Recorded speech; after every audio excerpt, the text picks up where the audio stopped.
Although a traumatic amputation can involve any body part, upper limb amputations account for the majority of traumatic amputations. Crushing and cutting forces from operating machinery and motor vehicles are the most common mechanisms of injury. Perform a scene survey and make sure everyone is safe. Ask what happened to learn the history of the incident. Identify yourself as a first aider and get consent. Perform a primary survey. Airway and breathing are easy to check by asking questions.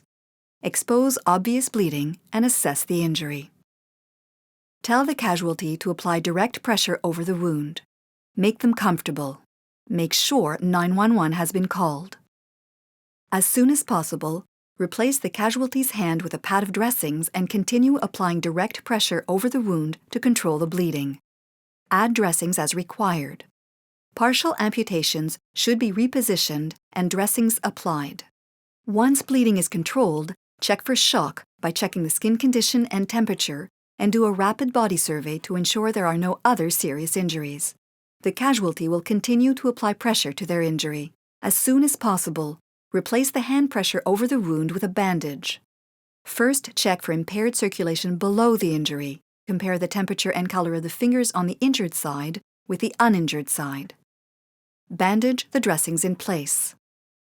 Once the bandaging is complete, place the injured arm on the casualty's chest and check circulation below the injury again.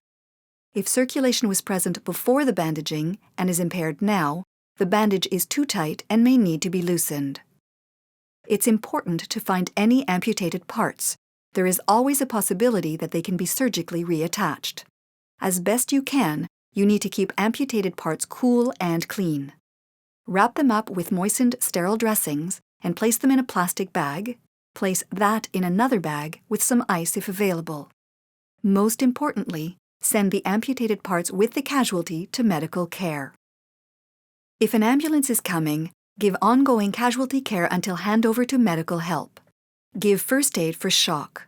If you must move the casualty, consider using a St. John ambulance tubular sling to support the injury.